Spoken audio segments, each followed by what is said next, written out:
Përplasja me armë mes dy grupeve të rinj ka shkaktuar një masakër të vërtetë në Tiranë. Nga shkëmbimi i zjarrit në një lokal natë në rrugën Elbasanit pranë gjuhëve të huaja, kanë mbetur të vrarë 4 persona, ndërsa shumë klientë që ndodheshin aty kanë mbetur të terrorizuar nga të shtënat. Gjithçka ndodhi rreth orës 4 të mëngjesit duke u kthyer e marta. Dy grupe të rinj kanë qenë brenda në lokal ku janë konfliktuar e sipas policisë për motive banale. Sherrri mes tyre ka degeneruar me shpejtësi deri në nxjerrjen e pistoletave, madje duke u zhvendosur dhe jashtë lokalit.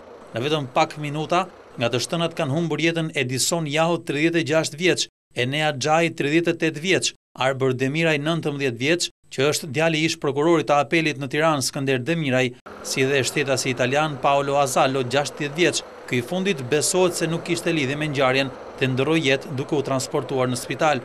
Krismat e armëve kanë vënë në panik dhe banorët e pallatit në katin e parë të cilit ndodhej lokali. Ata kanë njoftuar policinë, e cila në pak minuta ka rrethuar vendin e ngjarjes, si dhe ka bërë të mundur arrestimin e autorëve të dyshuar. Ata janë Konstantin Xhuvani, 25 vjeç, djali i deputetes SPS-s Luiza Xhuvani, Erald Sida, 24 vjeç, si dhe Albano Ballcaj, 19 vjeç. Policia sekuestroi gjithashtu në vend ngjarje 2 pistoleta, 3 gëzhoja fishekësh, si dhe 2 makina tip Benz. Drejtori i përgjithshëm i policisë Artan Didi dhe krye prokurori i Tiranës Petrit Fusha drejtuan hetimet e para, teksa oficerët shoqëruan 22 persona, të cilët besohet se kanë ndjeni për ngjarjen. Aktualisht grupi hetimor me 3 prokuror po punon për të zbardhur plotësisht dinamikën e krimit që shokoi mbar opinionin.